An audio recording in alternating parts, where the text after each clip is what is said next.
Muy bien, pues bueno, ya estamos por aquí otra vez. En esta ocasión nos acompaña Jaume Gort y bueno, os decíamos en las redes sociales, ¿no? Cuando anunciamos la grabación de este episodio, que fue una historia, para mí fue una historia muy bonita, porque hace ya bastantes años, en una conferencia organizada por Ana Moreno, que en la que traía como invitado a Jaume Gort, yo conocí la historia de Jaume, la historia de lo que estaba haciendo en Infojobs y en Adevintia, y me quedé fascinado, aunque en ese momento no pensaba para nada que fuese a acabar relacionándome mi carrera con el mundo de las transformaciones de empresas. Y a día de hoy me dedico a esto. Por algún casual, mi camino se volvió a cruzar con el de Ana y con el de Jaume, y hoy le tengo aquí entrevistándome. Un placer. Bienvenido al podcast, Jaume. Muchas gracias, Ramón. Un placer estar aquí con vosotros. Vale, pues bueno, una pequeña intro para que los que no te conozcan.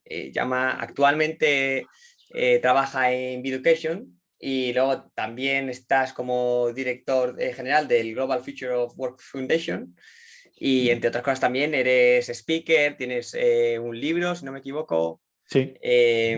Y bueno, la verdad es que ya revolucionaste bastante hace unos años el mundo de las organizaciones y de la forma de trabajar. Pero bueno, me gustaría que nos contases un poquito de ti, ¿no? Y de dónde vienes y cuáles han sido tus andaduras en los últimos años, para dar un poco de perspectiva a los oyentes. Muy bien, Ramón. Bueno, primero, gracias por invitarme. Es un placer, ¿no?, poder compartir, poner un poquito más de semillas, ¿no? Bueno, para daros perspectiva, mi vida cambió hace 5 años, ¿no? En 2017. De un día para otro, la organización a la que yo pertenecía decide prescindir de mí y por fin me encuentro libre, ¿no?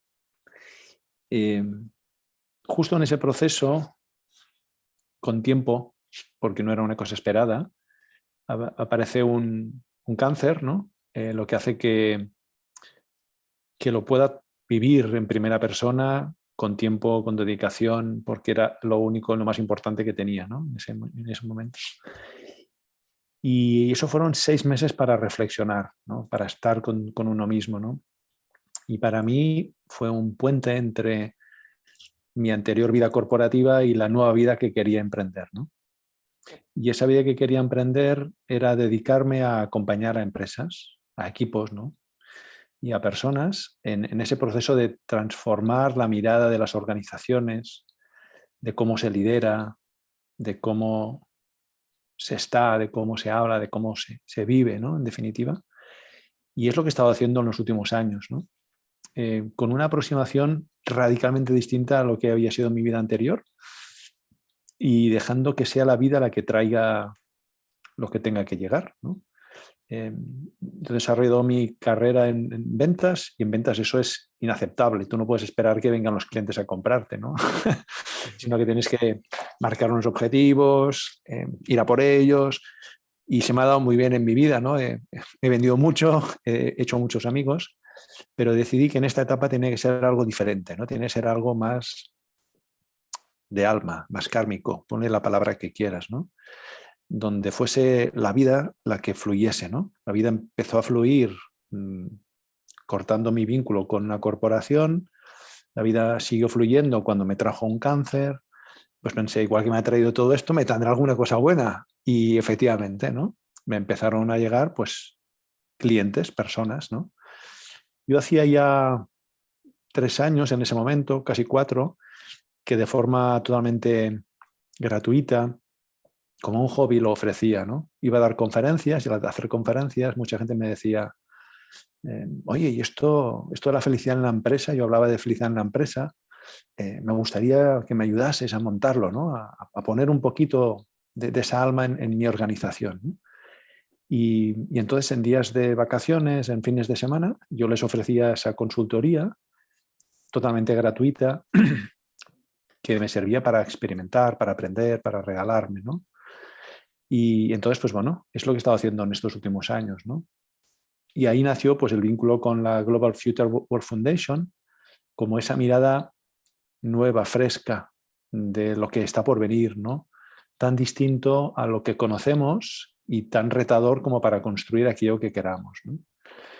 Y desde hace unos pocos meses estoy trabajando con Videocation porque me pareció un proyecto interesantísimo para cambiar las cosas, ¿no? Siempre he pensado que uno no está en esta vida solo para hacer, sino para dejar una pequeña huella, aunque sea, ¿no? En alguien como tú, Ramón, ¿no? Mira lo que haces hoy en En mí día. lo conseguiste, en mí lo conseguiste. Pues yo creo que estamos para eso, ¿no? Y en ese camino, pues ganar algo de dinero para seguir viviendo, ¿no? Y eso es lo que he estado haciendo, ¿no? Experimentando con empresas, con equipos, viendo las grandes dificultades humanas, las grandes voluntades que no se cumplen, ¿no? Pero también viendo que es posible tener organizaciones más humanas, organizaciones que piensan en el bienestar de los trabajadores y que además tienen éxito, que es lo que todos queremos, ¿no? Joder, qué palabras tan inspiradoras. Habíamos puesto de título a la charla de hoy algo así como cultivando una cultura organizativa, organizacional diferenciadora, ¿no? Entonces, mientras hablábamos para preparar esta entrevista, comentábamos que, joder, la cultura organizacional podía ser un factor diferenciador crítico para las empresas, o más bien debería serlo, ¿no? Entonces, me gustaría preguntarte, ¿podrías darnos un ejemplo de cómo sería una cultura organizacional así? Una cultura que fuera un factor diferencial para una empresa, con un par Bueno, de ideas, sin entrar tampoco sí. en mucho detalle. Bueno, yo te diría que cualquier cultura es un factor diferencial, ¿no? Y lo estamos viendo todos los días, ¿no? La cultura de la empresa que machaca a sus trabajadores, ¿no? Que les sobreexplota, hace que el talento se vaya y fluya y vaya a otros lugares, ¿no? Se trata de buscar justamente una cultura que lo que nos dé sea todo lo contrario, una cultura donde la gente quiera ir, ¿no? Donde desees estar allí, ¿no? Y más con unos perfiles jóvenes que buscan algo distinto en este mundo laboral, ¿no? Entonces, una cultura de este tipo, más humanista, pues mira, te podría decir para mí dos cosas, ¿no? La primera es eh, una cultura donde puedes, yo hablo de soñar, ¿no? De ambicionar, no, la ambición sana, ¿eh? La ambición sana es aquella que es buena para mí, buena para mis compañeros y bueno para el entorno, ¿no? Y me permito usar esta palabra porque muchas personas cuando pensamos en ambición pensamos solo para mí, ¿no?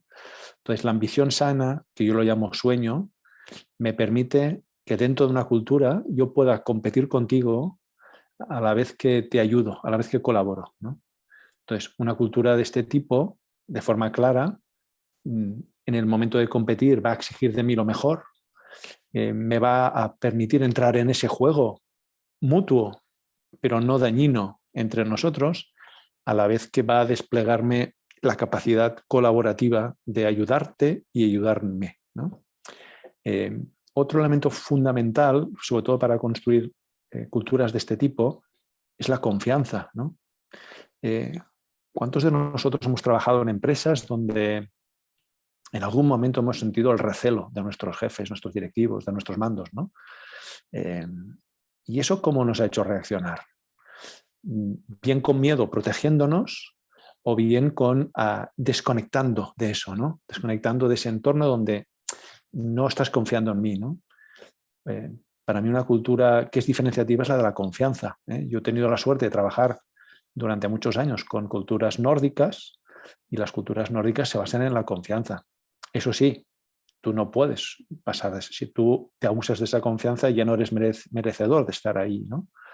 Por tanto, imagínate un lugar donde tú puedas trabajar con confianza con tus compañeros, con tus superiores, donde tú puedas manejar incluso tu propia vida, tus ritmos de trabajo, ¿no?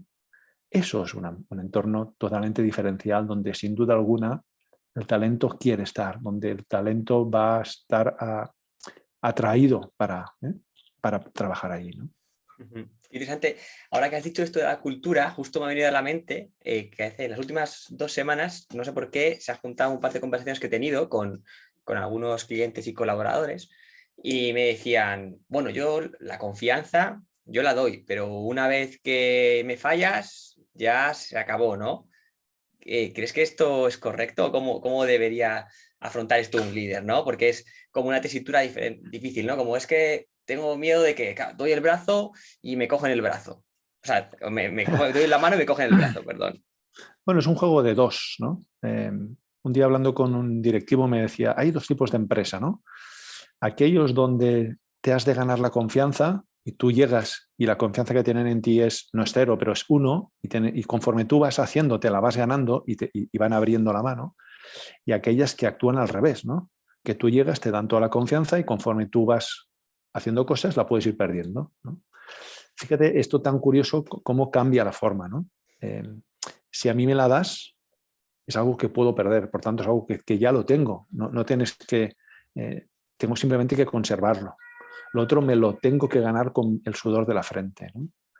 Entonces, una aproximación ya solo como esta ya nos dice mucho de cómo son los líderes, de cómo es la organización, ¿no? Algo que en estos, pues ya llevaré ahora casi 10 años, ¿no? De pasar por distintas empresas, ves enseguida como el líder, ¿no? Como el director general o el propietario, consciente o inconscientemente, genera un halo que genera y crea la propia realidad de cómo es esa organización, ¿no? Y desde fuera, cuando tú ves muchas organizaciones, aprendes a vislumbrarlo rápidamente, ¿no? ¿Eso dónde nos lleva? Nos lleva a que cuando yo intervengo en una empresa que me piden facilitar o acompañar en esa transformación, muchas veces me ha pasado que lo que te están pidiendo es ayúdame a que cambien los demás, ¿no? Porque yo que soy el dueño, soy el propietario, soy el director general, yo lo hago muy bien, no son los demás los que tienen que cambiar, ¿no? Y no comprenden que hasta que tú que tienes el poder no cambies, el resto no va a transformarse, ¿no? Entonces, ¿por dónde se empieza un cambio de cultura? Siempre por arriba, ¿no? Entonces tú me preguntabas, la confianza. Cada uno tiene que ser capaz, ¿no? Sí se ha de ser muy claro, ¿no? Creo que también en las organizaciones falta mucha comunicación. Se sobreentienden muchos elementos, ¿no? No sé, parece que no hay tiempo para contar, para explicar, para tener esa conexión humana, ¿no? Que hace que la comprensión se produzca, ¿no? Entonces, para mí la confianza sin duda se entrega y se establece un vínculo. Y en ese vínculo los dos nos tenemos que sentir cómodos, ¿no? Yo te la doy, tú tienes que ser suficientemente responsable para sostenerla, para cuidarla, para hacerla crecer mutuamente. Joder, vale, muy bien. Y has tocado un tema muy interesante que también quería sacar, así que voy a aprovechar para sacarlo ya, que es cómo transformar la cultura, ¿no? Has dicho que al final, para empezar a transformar la cultura, posiblemente o casi seguro, tiene que empezar por uno mismo, ¿no? Hablando quizá de ese líder o de ese propietario, ¿no? ¿Te has encontrado alguna vez? Porque claro, nosotros, por ejemplo, nos hemos encontrado varias veces líderes que quieren cambiar la cultura sin querer cambiar ellos, pero que no, al final no tienen conciencia de que ellos tienen que cambiar, ¿no? En este caso, ¿cómo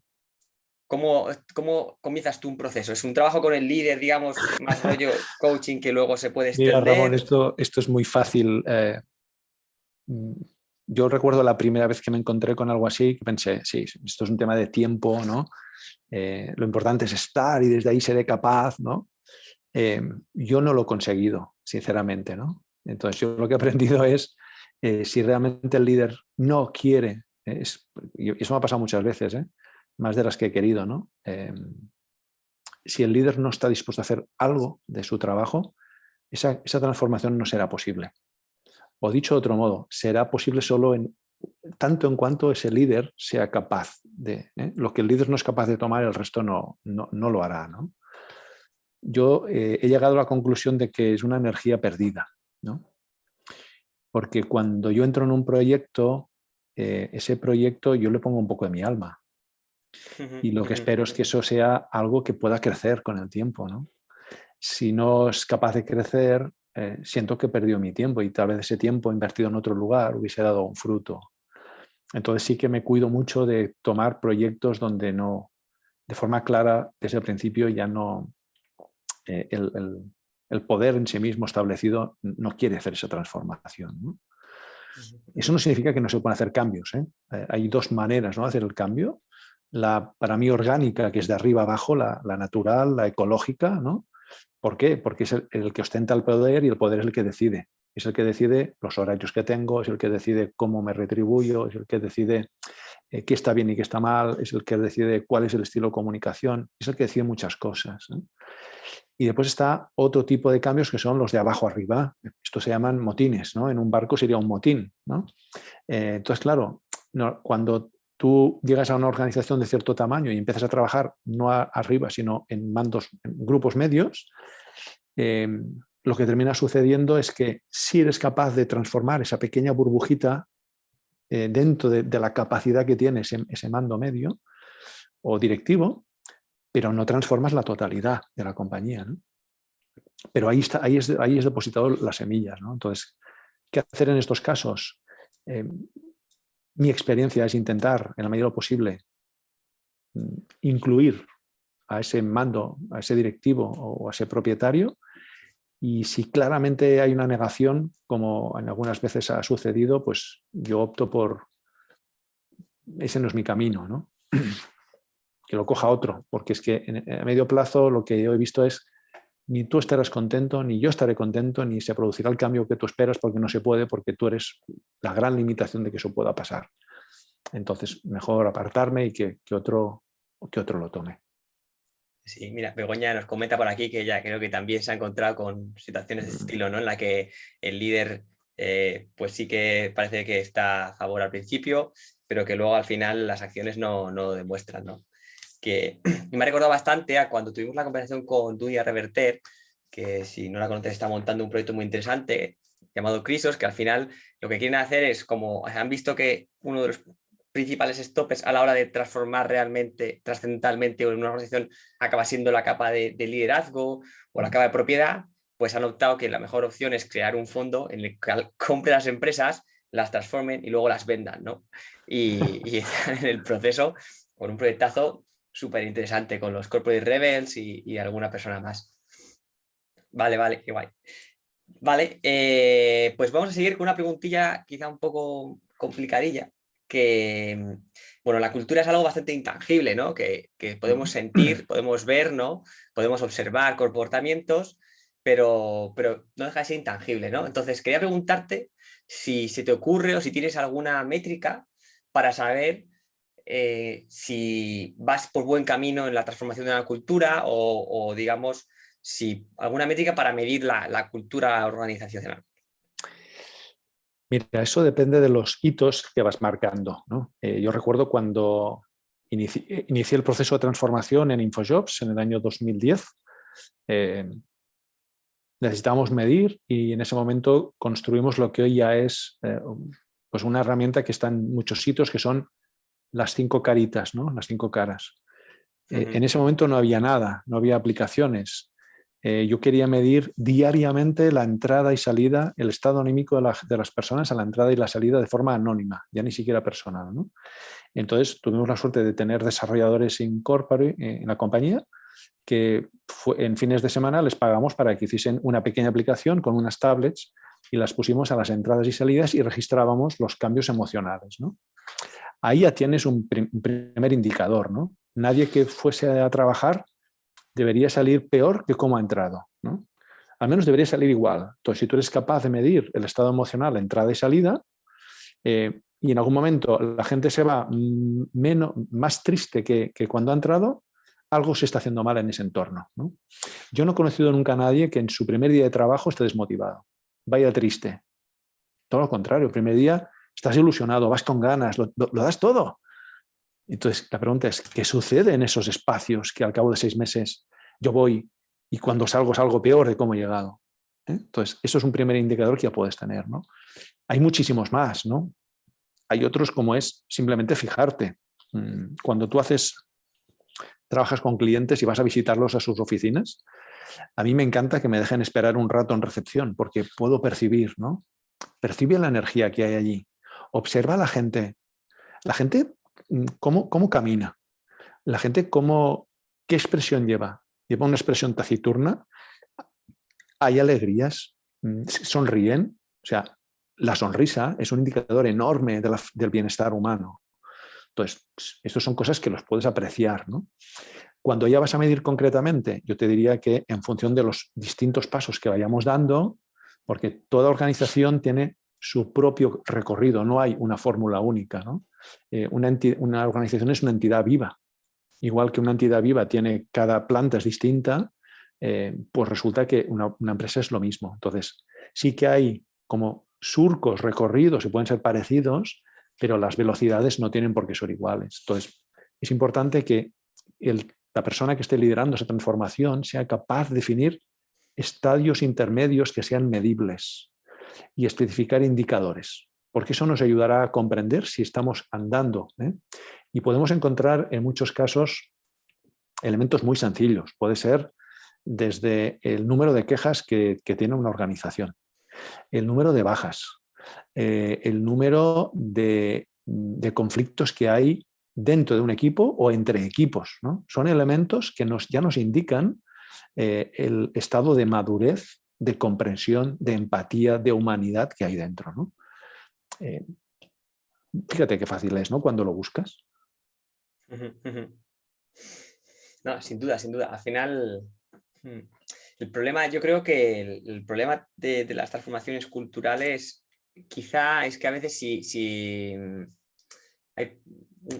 cuando una persona no es consciente, en el caso, volvemos otra vez al caso negativo, que tampoco quiero volver al caso negativo del líder que no es consciente, ¿no? Pero si tú no eres consciente que tú puedes estar causando la semilla de muchos de los problemas que ocurren, entonces tampoco seas muchas veces consciente de ver los comportamientos tóxicos alrededor, ¿no? Sino posiblemente si te preguntan dirás, no sé, si todo mi equipo está súper contento.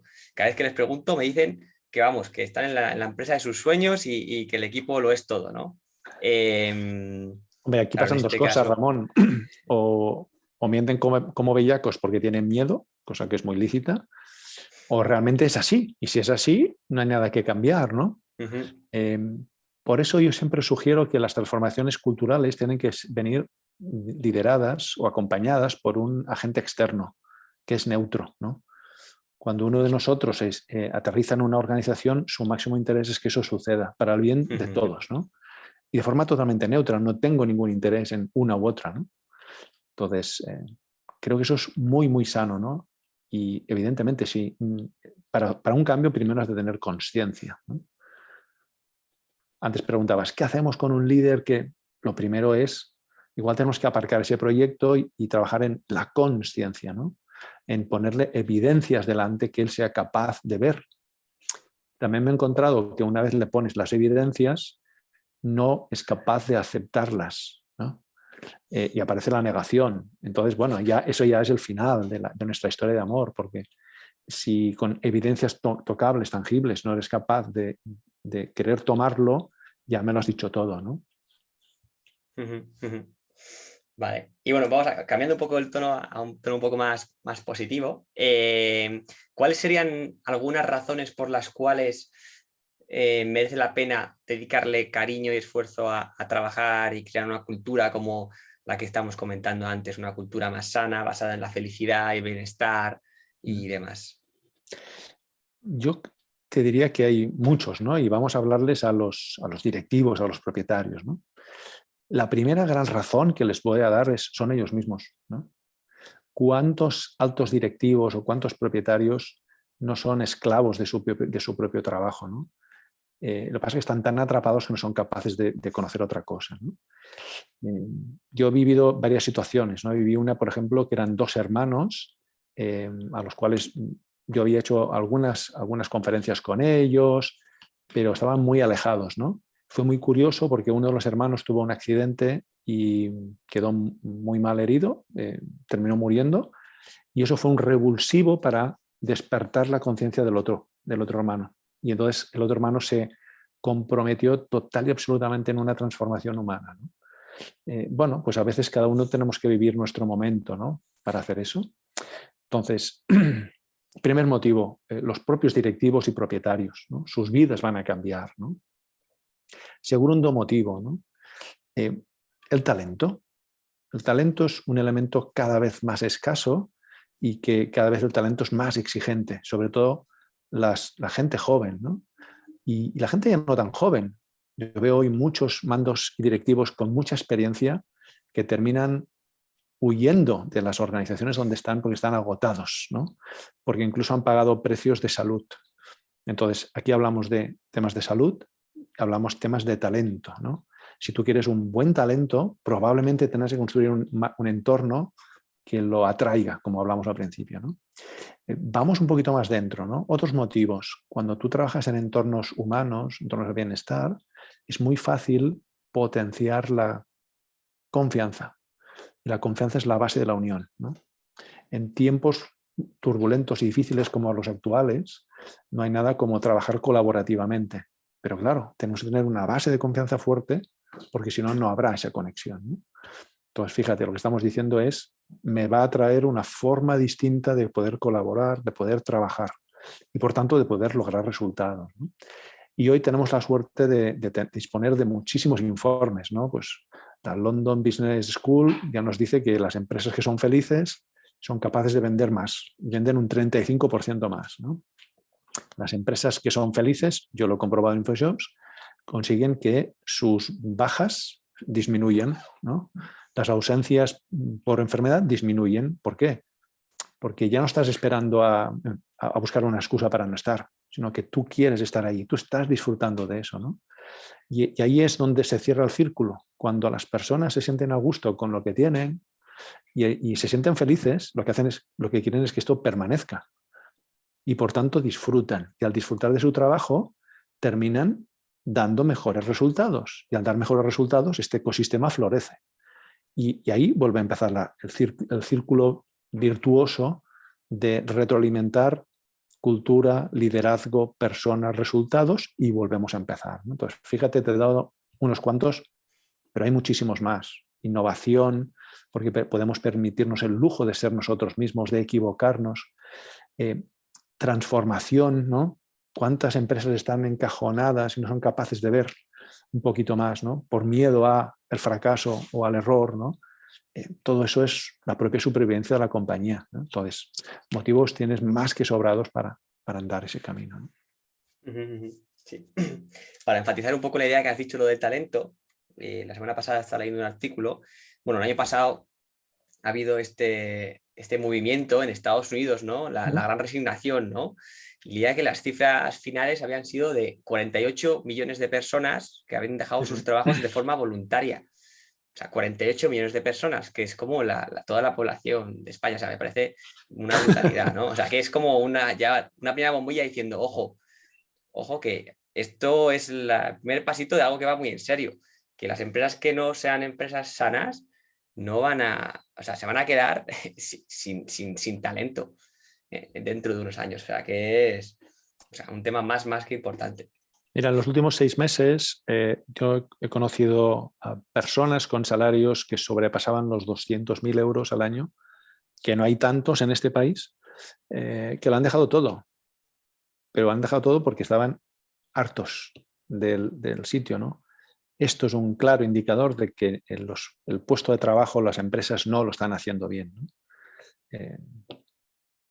Porque nadie renuncia a un salario de más de 200.000 euros y además me decían, yo sé que no voy a ganar nunca más esto, pero es que tampoco lo quiero otra cosa, quiero vivir, quiero poder estar, quiero poder tener tiempo para mi familia, quiero tener tiempo para mí, ¿no?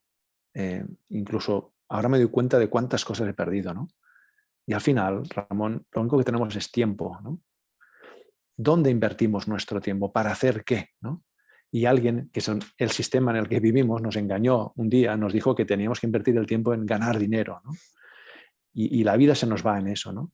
Porque nunca hay un final, ¿no? Siempre necesitas más y necesitas más. Y la verdad es que con menos podemos ser más felices y sobre todo vivir más nuestro momento, nuestro instante, que es lo único que tenemos, ¿no? A mi hijo siempre le digo cuando hablamos, ¿no? Recuerda que hoy no volverá, ¿no? Por tanto, lo que hoy no hagas, lo que hoy no vivas, lo que hoy no sientas, mañana ya lo has perdido. Tendrás otro día, ¿no? Pero hoy no, ¿no? Qué engañados estamos por el dinero, ¿no?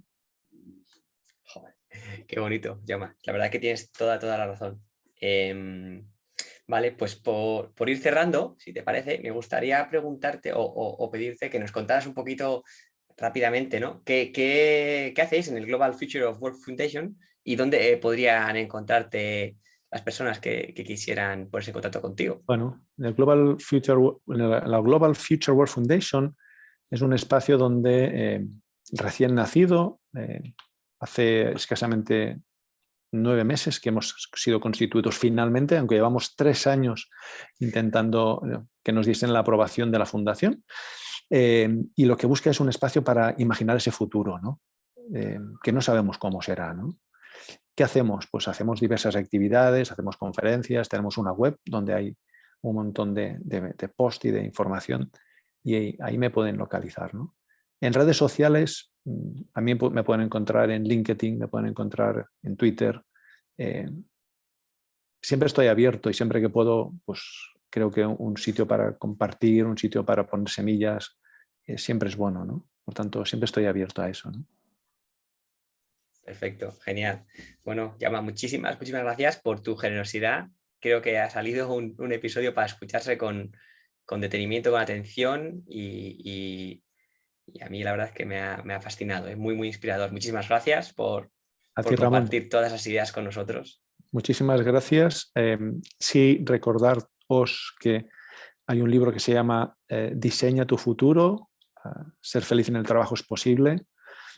Hace poco se lo regalé a una empresa con la que empecé a trabajar y me dijo, ostras, esto, hablas de términos donde esto está escrito hace 2015, o sea, hace 7 años, y hablas de términos que hoy empiezan a tener un sentido potente, ¿no?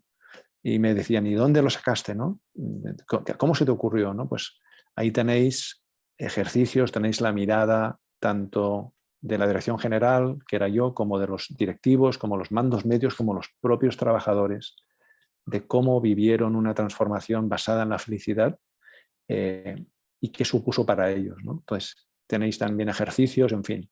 Creo que es un libro que sigue estando de actualidad y lo recomiendo. Todo el dinero va a una fundación de niños en Nepal, o sea que no se hizo nunca para ganar dinero, sino para compartir experiencias y miradas de la vida. Y gracias a ti, Ramón, por invitarme a estar con vosotros hoy.